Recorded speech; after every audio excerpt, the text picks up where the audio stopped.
Gracias a todos por estar aquí.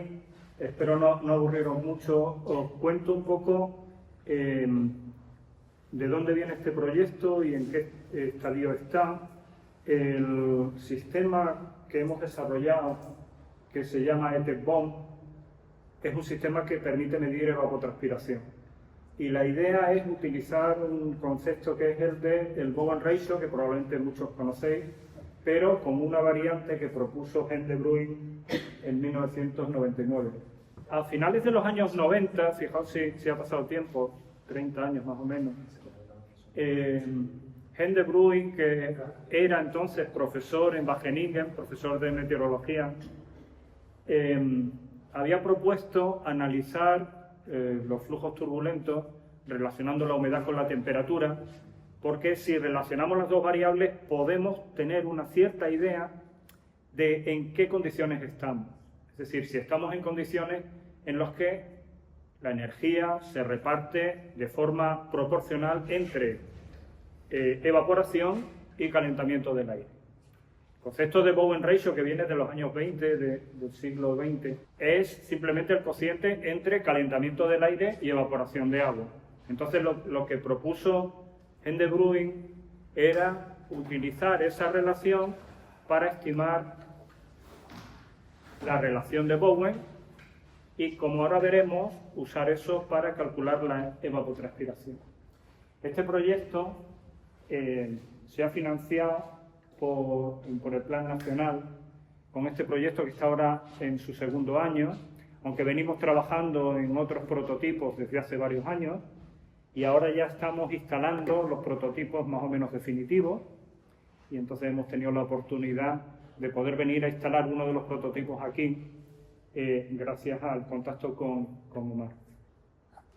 Aquí ha trabajado mucha gente, y quiero destacar a Luca Testi, que es mi colega que ha participado básicamente, con el que hemos diseñado el sistema.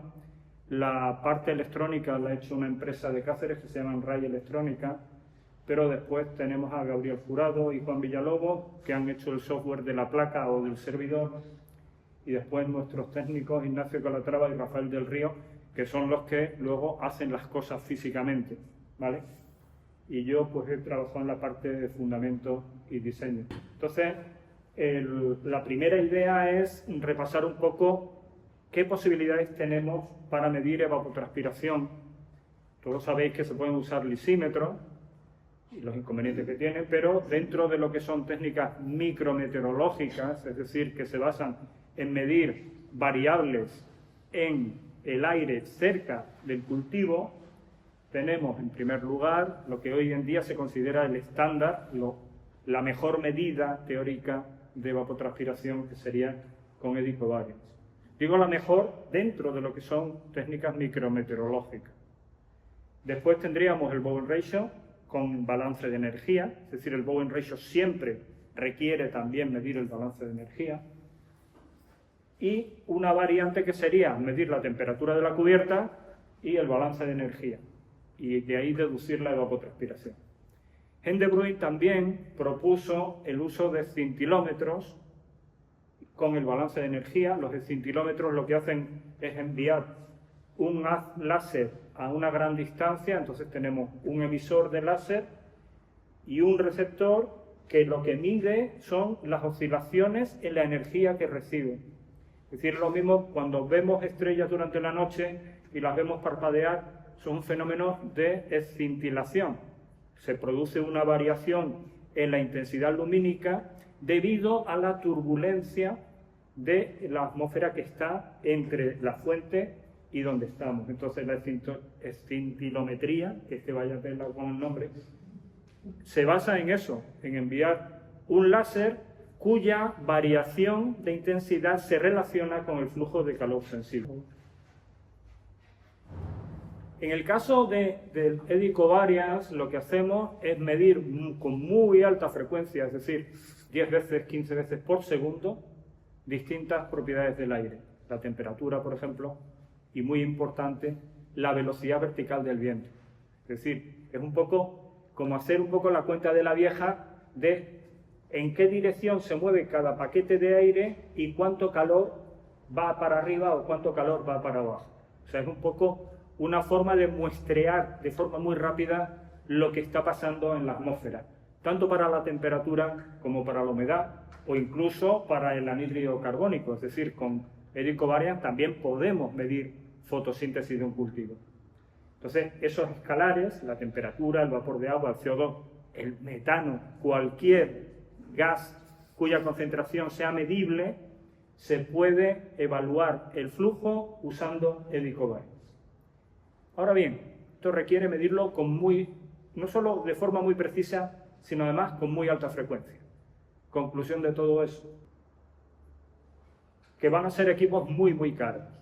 Además, necesitamos parcelas grandes para tener condiciones en las que podamos garantizar homogeneidad horizontal. El análisis de datos, además, es muy complejo. Es decir, simplemente haciendo las medidas estamos todavía muy lejos del resultado final y requiere mucha computación y computaciones que a veces pueden ser hasta discutibles. Además, dependiendo de las condiciones atmosféricas, nos podemos encontrar muchos datos que no son fiables. Es decir, que muchos datos también los tenemos que descartar y solo nos vamos a quedar con una fracción de la serie temporal. Eso puede ser un problema. Y además ocurre, yo creo que es probablemente el mayor problema de la micrometeorología de los últimos 30 años, el problema del cierre de balance. El problema del cierre de balance quiere decir que en un mundo ideal, si nosotros medimos flujos, medimos el flujo de energía asociado a evaporación de agua y le añadimos el flujo asociado a calentamiento del aire, es decir, estamos viendo en qué se gasta la energía, eso debería igualar a la energía disponible. Y la energía disponible es la radiación neta menos lo que se calienta al suelo. Es decir, evaluamos por una parte cuál es la energía en ese cultivo, y entonces medimos por encima del cultivo la radiación neta, medimos por debajo del cultivo cuánta energía va hacia el suelo. La diferencia es la energía que hay. Eso debería igualar la energía que se gasta. Tan sencillo como eso. Pero sin embargo, fijaos lo que nos ocurre.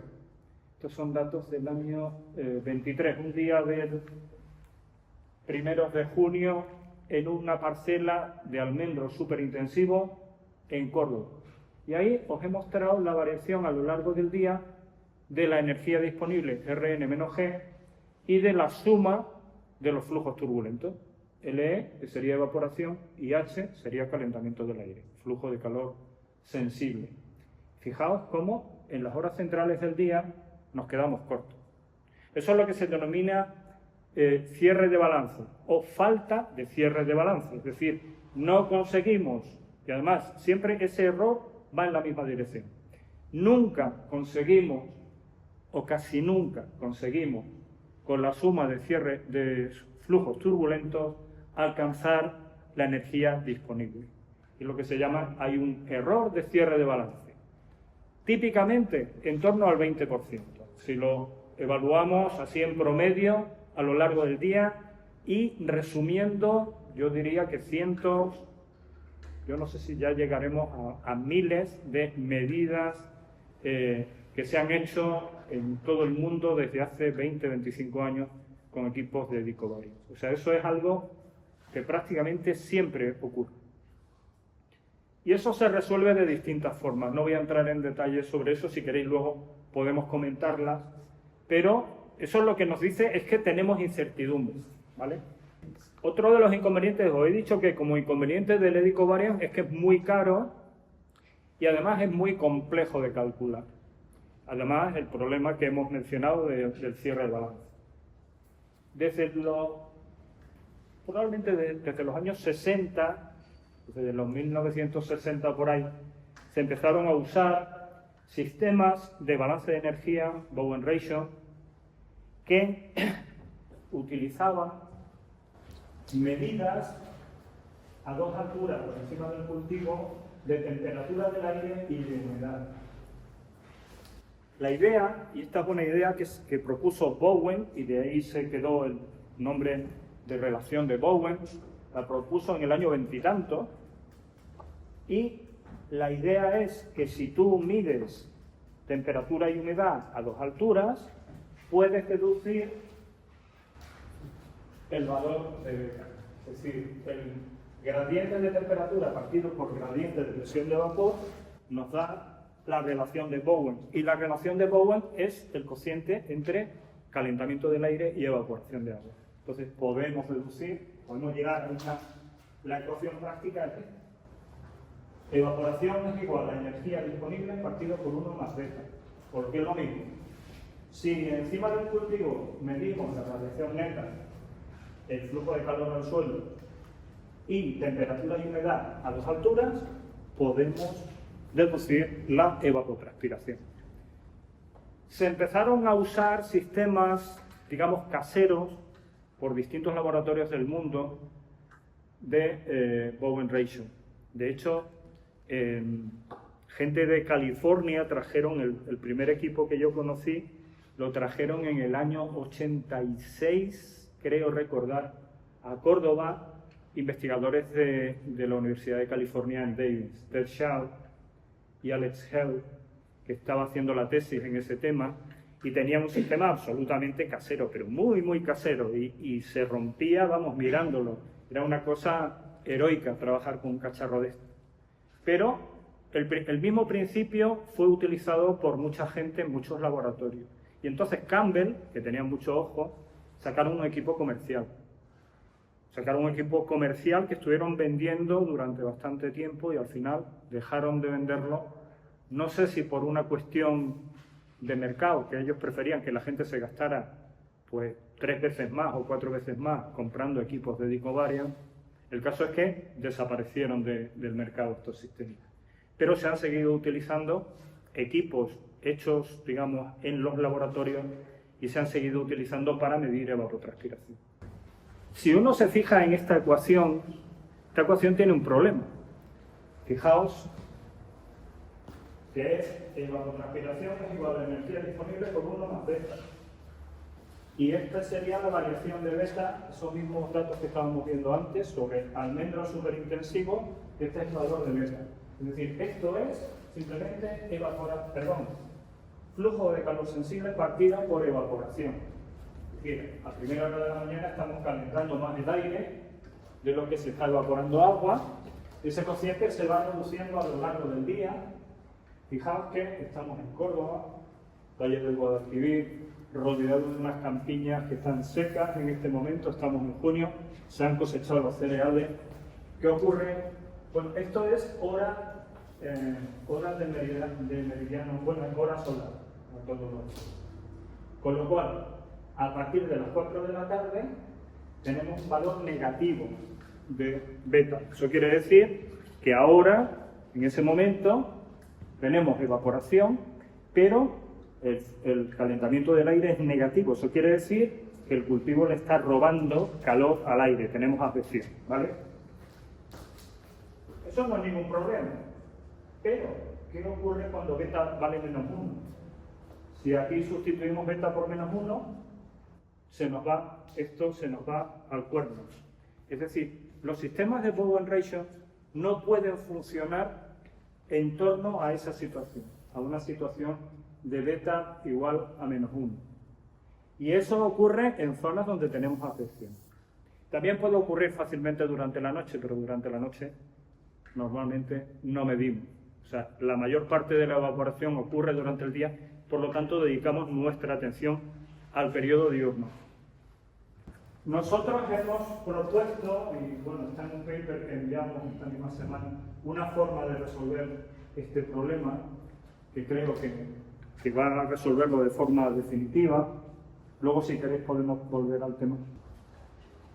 Entonces, lo que decía que ocurre es que en torno a beta menos 1, esa ecuación deja de funcionar. Y de hecho, lo que ocurre es que en las horas últimas del día, cuando nos aproximamos a esa situación, pues vamos a tener oscilaciones que son irrealistas. Por ejemplo, estaríamos midiendo menos 100 vatios por metro cuadrado de evaporación. Evidentemente no tenemos evaporación al anochecer en Córdoba en esas condiciones. O de pronto, después del anochecer, tenemos un pico de evaporación. Es decir, ese es un problema que siempre se ha mantenido a lo largo de la historia del Bowen Ratio, pero la gente lo que hacía era, cuando te acercas a esas condiciones, pues estos datos no los tengo, simplemente los ignoro y los relleno como Dios me da a entender. Esa ha sido la filosofía hasta ahora y nosotros creo que tenemos una solución para eso que estamos implementando con estos sistemas de los que hablaremos luego. Bueno, ¿qué pros y contras tiene un sistema de Bowen Ratio, balance de energía? Es mucho menos costoso que un eddy covariance. La instrumentación es mucho más simple, es decir, en realidad, si os fijáis, tenemos un radiómetro, tenemos un sistema para medir el flujo de calor al suelo, luego hablaremos un poco de eso. Y luego tenemos medidas de temperatura y humedad a dos alturas, en principio. Y no son, además, no necesitamos medidas rápidas, esa es un poco la idea.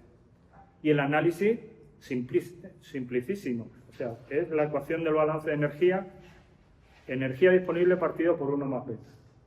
Pero, bueno, ya hemos visto que no es válido para condiciones concretas y también requiere parcelas muy grandes.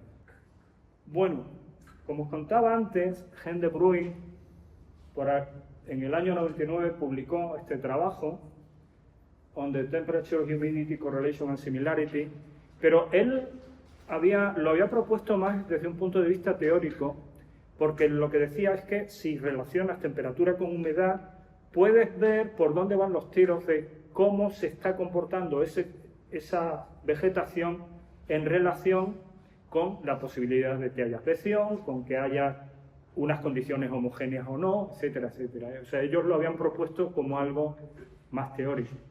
Pero curiosamente, sobre esa época, nosotros en Córdoba lo estábamos aplicando, pero desde un punto de vista práctico. O sea, nosotros dijimos, bueno, vamos a aplicar la relación temperatura-humedad directamente para calcular el Bowen Ratio. O sea, llegamos un poco a la misma conclusión. Pero lo publicó Jean de Bruyn y muy amablemente él menciona en su paper que nosotros también lo habíamos desarrollado en paralelo. Entonces, la idea que propuso él, siguiente, es que si calculamos la pendiente de la temperatura frente a la presión de vapor, esta pendiente nos da directamente la relación de Bowen. Es decir, no necesitamos ya medir a dos alturas.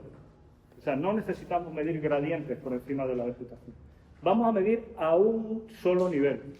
Y a ese nivel vamos a medir con algo más de frecuencia, temperatura y humedad. Y vamos a hacer simplemente temperatura frente a la presión de vapor, calculamos la pendiente y ya con eso tenemos lo que necesitamos. Antes veíamos una relación positiva entre temperatura y humedad, es decir, un Bowen Ratio positivo. Eso quiere decir que estamos evaporando agua y estamos calentando la atmósfera. Y aquí veis un caso, lo que nos encontramos por la tarde en Córdoba, en un cultivo regado, porque tenemos una pendiente negativa. Eso quiere decir que estamos evaporando agua y ahora le estamos robando energía a la atmósfera. Entonces, esta es un poco la idea de lo que llamamos Bowen Ratio Slope o Slope Bowen Ratio, para gusto. Entonces, ahora simplemente calculamos beta como una constante por la pendiente de la temperatura frente a la presión del vapor. Esa es un poco la idea que quisimos aplicar. Curiosamente, Jean de Bruyn tenía previsto haber comprobado esa idea para distintos datasets que tenían, pero por problemas, digamos, de financiación, se tuvo que meter en otros temas. Y entonces abandonó esta idea. Y él se metió en escintilometría y estuvo vendiendo escintilómetros por todo el mundo cuando se jubiló. Y ahora está completamente retirado, pero está participando en el paper en el que testamos esta idea, sobre todo para frutales con riego por goteo, en almendro, melocotonero, olivo. Y la concreción o la materialización de esta idea es el sistema que os vengo a presentar hoy, que es el ETBOM, y que es un sistema que trata de medir la relación de Bowen mediante el método de la pendiente y el balance de energía. Y es un poco lo que... Es decir, esto se compone de varios componentes. Primero, un sensor de temperatura, un sensor de humedad que van alojados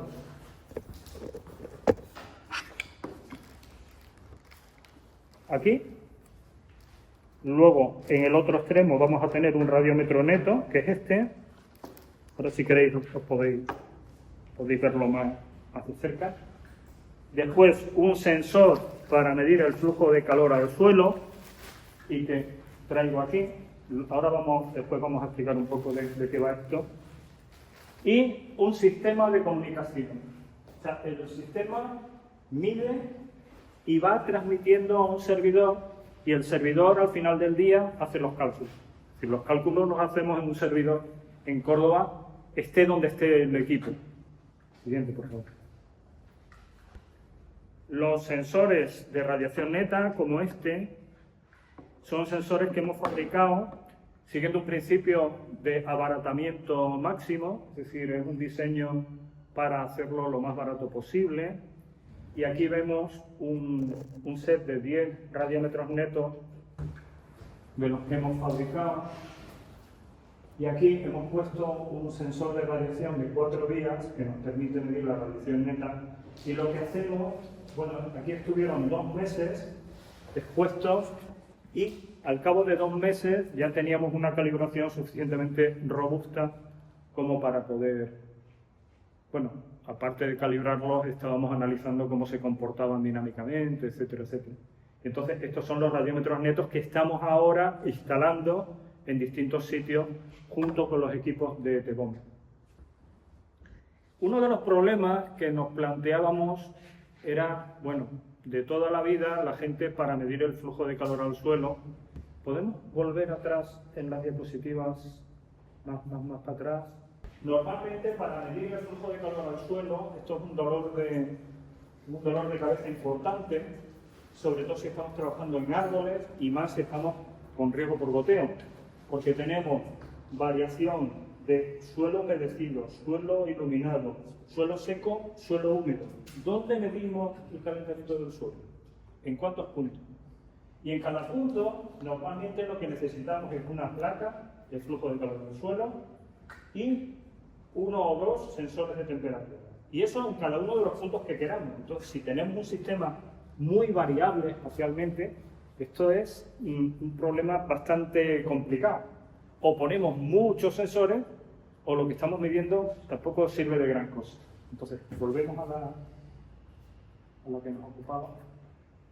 Entonces, lo que hemos hecho ha sido desarrollar o dar un paso más en una idea que se empezó a utilizar a últimos de los años 90, pero no se ha extendido demasiado, y que es utilizar una función de temperatura. No voy a entrar en los detalles matemáticos, pero la idea final es que uno puede medir el flujo de calor al suelo directamente midiendo la variación de la temperatura en el tiempo, ¿vale?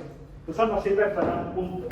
Lo que hemos hecho ha sido proponer que si uno tiene la temperatura media del suelo, uno puede deducir el flujo de calor promedio del suelo. Entonces solo necesitamos medir una temperatura media.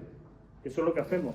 Este cable, un solo cable, que nos permite pinchar en muchos puntos, luego nos va a dar una única señal, que es el promedio de la temperatura. Directamente de ahí deducimos el flujo de calor al suelo promedio. Cuanto más variable sea el sistema en el que estemos, más potente es este método. Porque nos va a permitir, podemos añadir aquí, si queremos, 100 posiciones o las que queramos. Si estuviéramos en un cultivo anual muy homogéneo, con medir en un punto estaríamos satisfechos. Bueno, esto sería una demostración de que si medimos en distintos puntos, estos serían distintos puntos debajo de una cubierta, cuando aplicamos el método que hemos propuesto, prácticamente obtenemos el valor promedio del flujo de calor al suelo. De todas formas, el flujo de calor al suelo es relativamente poco importante comparado con la radiación neta. Sí, estamos hablando del 10 al 15% de la radiación neta. Así que incluso si tenemos errores en G, en el flujo de calor al suelo, podemos hacer un buen papel. Aquí, esta fue la primera instalación, creo, sí. Esta la que hicimos sobre almendros superintensivos, lo pusimos ahí porque ahí también tenemos un equipo de Ecovariant funcionando, y entonces ahí el sistema lleva una placa para alimentarnos de forma permanente.